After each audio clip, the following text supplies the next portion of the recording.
Hi friends, welcome to Decluttered. In today's episode, we will study one very interesting concept from permutations combinations.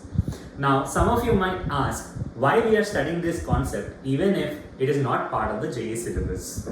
But when I was preparing for JEE, this specific one question helped me so much in terms of understanding how questions are made, how people think, and I give all the credit to introducing me to this concept, to this book, KD Joshi, Educative JEE. Now, some of you might have guessed, but the concept is around Catalan numbers.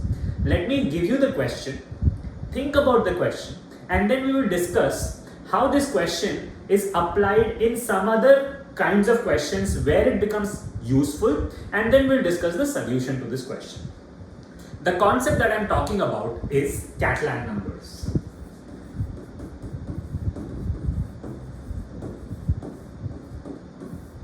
And the question goes like this. Let's say that you operate a tea stand and there are 100 customers who've lined up in a straight line outside your tea stall. You are selling tea for 10 rupees, and out of the 100 customers who have come, 50 of them come with 20 rupee notes and 50 of them come with 10 rupee notes. The question is, what is the probability when you will be able to service all the customers assuming you begin without any change in your cash box in the tea stall? You would have understood the question, right? Since you don't have any change to begin with and you are selling tea for 10 rupees, if the first person to come with a 20 rupee note comes to you, you'll not be able to service because you don't have change to give the person back, assuming that each person wants only one cup of tea. If the first person is a 10 rupee person and then a 20 rupee person comes, you'll be able to because you've already collected a 10 rupee note to give it back to the 20 rupee note. As you think a little bit, you will realize that at any given instant of time, the number of people who've come with 10 rupees should be greater than or equal to the number of people who've come with 20 rupee notes. And this is the concept of Catalan number. Now what I want you to do is pause this video for some time, think about this question, how you would proceed with it, and then come back to us for the solution and how some other questions can be framed around Catalan number. Alright, if you've given this a thought, let's discuss. Let us say that there is a 2 by 2 grid and an ant begins from here and has to come to the top point in a way that the ant never crosses above the purple diagonal. This is also a concept of Catalan number because if the ant never crosses the purple diagonal, now the ant can move and is always moving towards the dot, so the ant will take either a right or an upward movement. For the ant to never cross the purple diagonal, the number of rights has to be greater than or equal to the number of ups. And you can apply this concept for other grids as well, right? Let us, instead of taking a 2 by 2 grid, for the sake of discussion, let us take a 3 by 3 grid, and this becomes my diagonal. Again, since the ant will move from A1 to A2, and the ant should never cross the purple diagonal, the number of rights at any given instant should be greater than or equal to the number of ups. And that is how in this case, I have used rights and ups. In this case, I have used 10s and 20s, and that's why it is the same thing.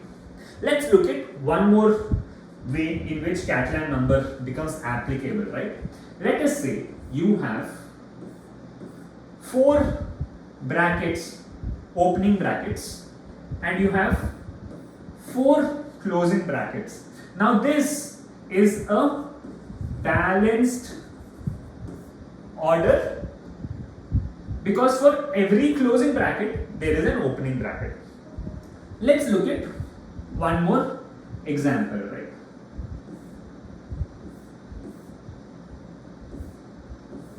Now this is also a balanced order because for this closing you have one opening, for these two closings you have two openings, and then this.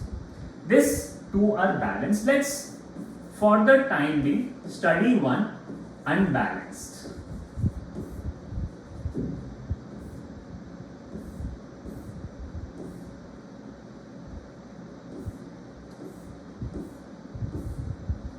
Now this is an unbalanced order because while this is a complete pair, this specific bracket does not have a preceding opening bracket, and that's why this is an unbalanced parenthesis or an unbalanced arrangement. So let me redraw this.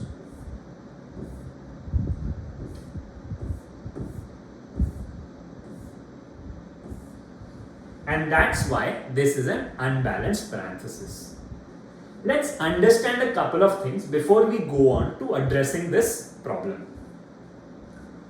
I gave 100 people queuing up, out of which 50 have 10 rupee notes and 50 have 20 rupee notes.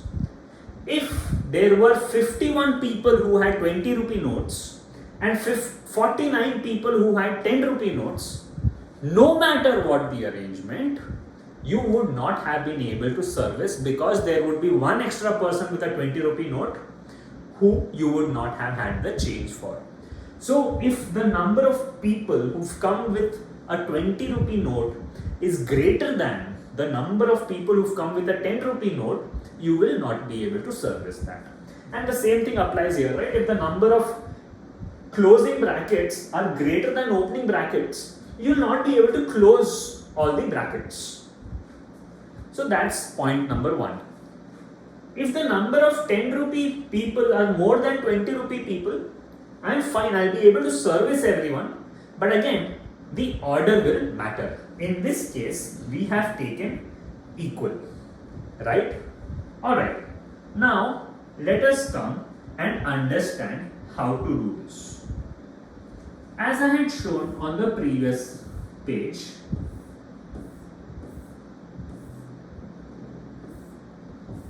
this is an unbalanced order because I have this, let me call the first closing bracket where my order becomes unbalanced as a critical parenthesis. So this is a critical parenthesis. Let's identify critical parenthesis elsewhere, right?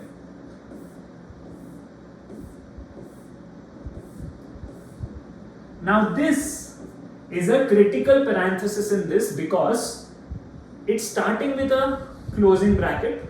There's nothing preceding it, so it has become unbalanced there. Now what I will do is, after the critical parenthesis, there will be one more left bracket than the right bracket for the remaining order, because the critical parenthesis is always the closing bracket, so there will be one more. If you look at this, 2, 2, 3, now you have two opening and one closing. In this case, since a closing has gone, you have 4 opening and 3 closing. So after the critical parenthesis, you have one extra opening parenthesis. And before the critical parenthesis, all of them are balanced, so they are equal. Critical parenthesis is the first place where the distribution becomes unbalanced. Now what I am going to do is, for this order, I am going to flip every bracket after the critical parenthesis. Now I am going to flip. So this has become flipped, this has become flipped, and this has also flipped. I have denoted the flipped brackets with vary lines. Now if you observe this distribution, instead of having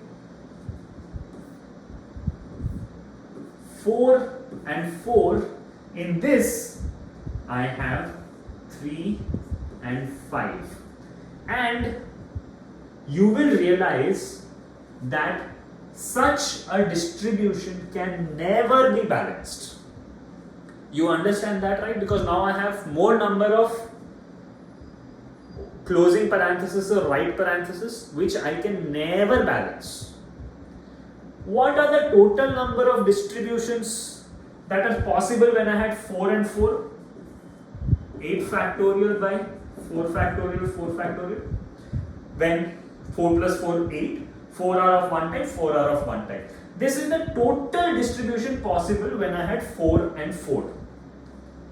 When I had 3 and 5, the total distribution possible for that is 8 factorial by 3 factorial, 5 factorial. Right? Now, let's look at this. This is my critical parenthesis. So I'm just going to leave this here. And after that, I'm going to flip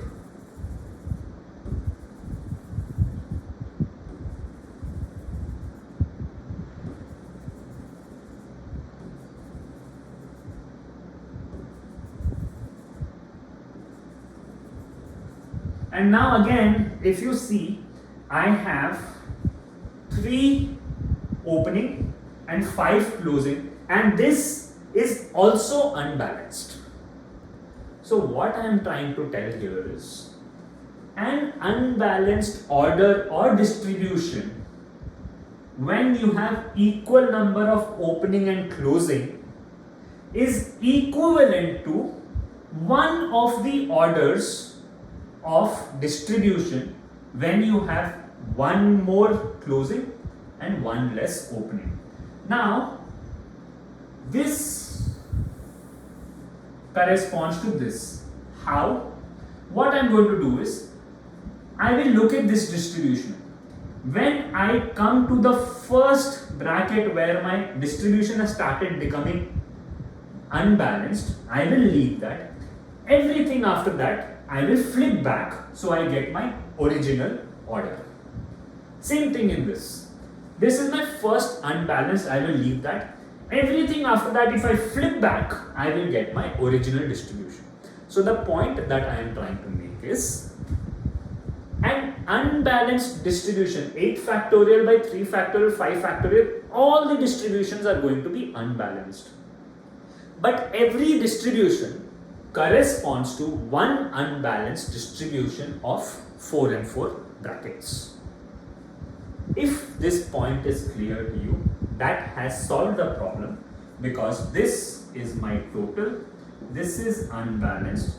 If I subtract this, I will get my balanced orders, which is going to be 8 factorial by 3 factorial, 4 factorial, 1 by 4 minus 1 by 5, which is going to be 8 factorial by 4 factorial, 5 factorial. And now, if I bring this in terms of n, if I have 2n brackets, out of which n are of opening and n are of closing, this is my total.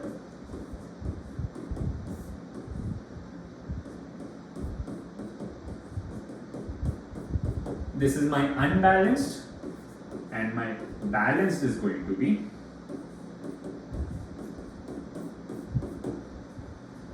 that. And this is called Catalan number, or the total number of balanced arrangements when you have 2n objects, out of which n are of one type and n are of the other type.